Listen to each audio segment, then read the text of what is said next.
Sir IGRS की आपने fundamental issues पे बात की। आईजीआरएस पे जो शिकायतें दर्ज होती है 100 में से 90 शिकायतों का जो डिस्पोजल निस्तारण होता है वो फेक तरीके से किया जाता है थ्रू डिफरेंट डिपार्टमेंट्स। इस पर क्या आप कहेंगे? आईजीआरएस संभवतः देश की पहली व्यवस्था है जिसमें ऑलमोस्ट 70% कंप्लेंट्स के बारे में डायरेक्टली एक थर्ड पार्टी कंसर्न्ड सिटीजंस हैं, शिकायत करता है, उनसे डायरेक्ट फीडबैक लेती है। उस फीडबैक के आधार पर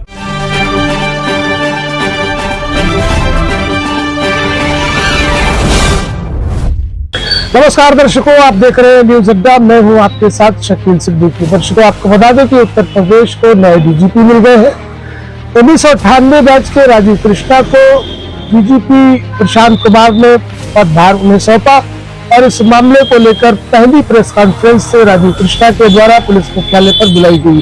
इस प्रेस कॉन्फ्रेंस में पत्रकारों से 7 बिंदुओं पर चर्चा की, जिसमें कानून व्यवस्था, महिला सुरक्षा और एआई तकनीक पर विशेष रूप से और मुख्यमंत्री के जन सुनवाई पोर्टल पर उन्होंने चर्चा की। इस बीच पत्रकारों ने एक सवाल किया डीजीपी से कि मुख्यमंत्री के जन सुनवाई पोर्टल पर जो शिकायतें दर्ज कराई जाती हैं, उन शिकायतों में 100 शिकायतों में 90 शिकायतों का निस्तारण अधिकारियों के द्वारा फर्जी तरीके से कर दिया जाता है।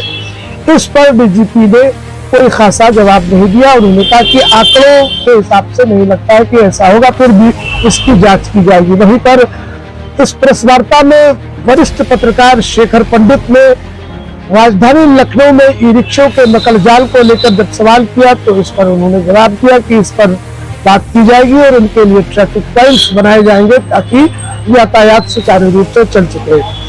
लेकिन आईजीआरएस पर विशेष रूप से चर्चा करते हुए डीजीपी राजीव कृष्णा ने कहा कि ये मुख्यमंत्री की एक लोकप्रिय योजना है जिसे पूरे देश में सराहा जा रहा है। लेकिन दूसरी तरफ जो तस्वीरें आ रही है मुख्यमंत्री के जन सुनवाई पोर्टल पर जिस तरह से शिकायतों का फर्जी निस्तारण किया जा रहा है, इस पर कुछ विशेष टिप्पणी राजीव कृष्णा की तरफ से नहीं की गई। वहीं लखनऊ विकास प्राधिकरण में भी एक मामला सामने आया कि जन सुनवाई पर जो शिकायतें दर्ज कराई जाती है उन शिकायतकर्ताओं के खिलाफ लखनऊ विकास प्राधिकरण के उपाध्यक्ष प्रथमेश कुमार ने एक सूची जारी कर दी और उसमें उन शिकायतकर्ताओं के नामों को उजागर कर दिया। और वही एक तथाकथित अखबार में खबर छापकर शिकायतकर्ताओं को शिकायत गिरोह करके संबोधित किया। इससे समझ में आता है कि लखनऊ विकास प्राधिकरण में अवैध निर्माणों को कितना संरक्षण दिया जा रहा है।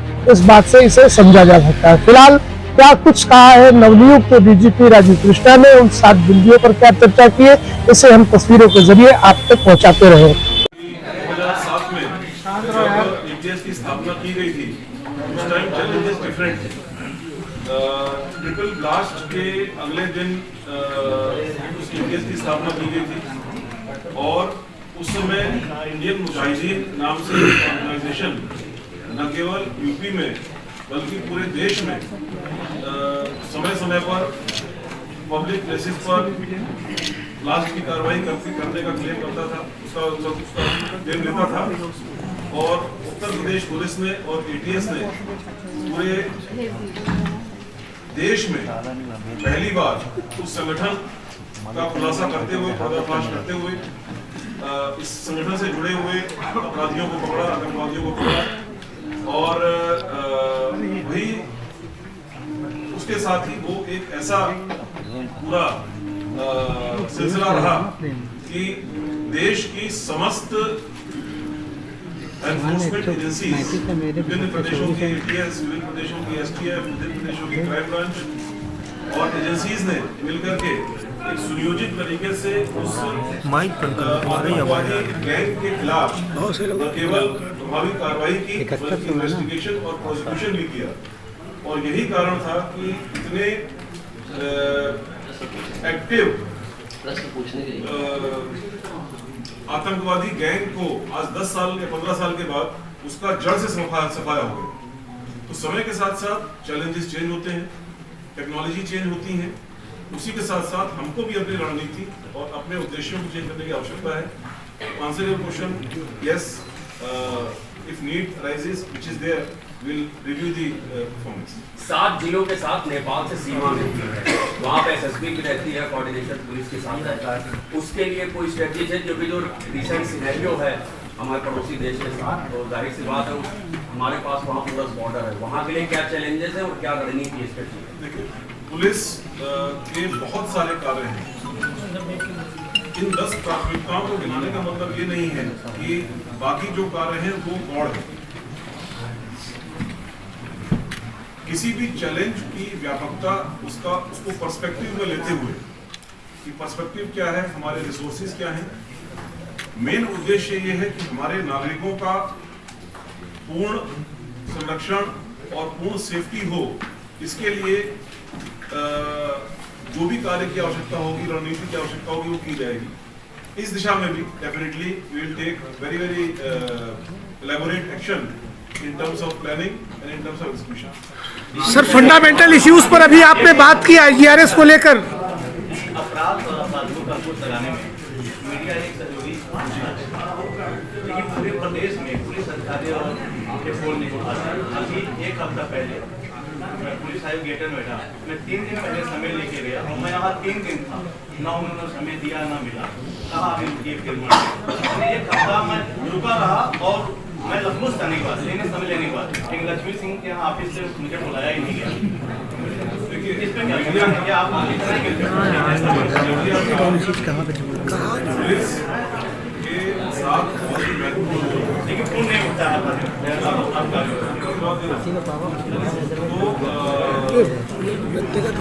मीडिया के साथ अच्छे प्रोफेशनल रिलेशंस रखना न केवल पुलिस की नेसेसिटी है, बल्कि उनके कार्य करने में एक महत्वपूर्ण पार्ट भी है। यदि कोई भी अधिकारी इस बात को न समझते हुए अपने कार्यशैली को आगे बढ़ाता है तो डेफिनेटली उस अधिकारी को एडवाइस भी किया जाएगा और आगे की कार्रवाई भी की जाएगी।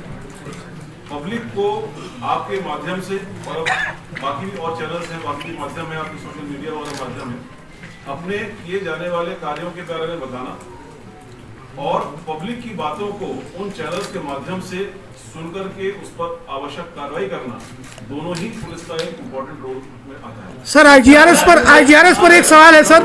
IGRS पर जिक्र किया आपने सर, IGRS पे आपने फंडामेंटल इश्यूज पे बात की। IGRS पे जो शिकायतें दर्ज होती है, 100 में से 90 शिकायतों का जो डिस्पोजल निस्तारण होता है वो फेक तरीके से किया जाता है थ्रू डिफरेंट डिपार्टमेंट्स।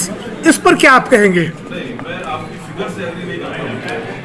आंकड़े बताते हैं। मैं आपकी फिगर से एग्री नहीं करता हूँ। ये संभव है कि, बल्कि मैं तो ये कहूँगा कि IGRS संभवतः देश की अकेली व्यवस्था है जिसमें ऑलमोस्ट 70% कंप्लेंट्स के बारे में डायरेक्टली एक थर्ड पार्टी जो कंसर्न्ड सिटीजन्स हैं, जो शिकायत करता है, उनसे डायरेक्ट फीडबैक लेती है। उस फीडबैक के आधार पर जो उस पर्टिकुलर शिकायत का विस्तारण है, उसकी कार्रवाई को आगे बढ़ाया जाता है। यानी कि अगर कोई सिटीजन उससे सेटिस्फाइड नहीं है तो उस शिकायत को L1 लेवल से L2 लेवल पर एलिवेट कर दिया जाता है एंड सो ऑन। तो वही मैं आपसे कह रहा हूँ कि IGRS की और जनसुनवाई की जो व्यवस्था उत्तर प्रदेश में सभी सरकारी विभागों के लिए चल रही है, पुलिस के लिए भी चल रही है, उसको फीडबैक के मैकेनिज्म के साथ मिलाते हुए पुलिस में उसके इफेक्टिवनेस को और आगे कैसे बढ़ाया जाए, जिससे कि जो मूल उद्देश्य है कि जो एप्लीकेंट्स हैं, जो शिकायत करता है, उनकी समस्या का समाधान हो सके, इस दिशा में हम कार्य करते हैं।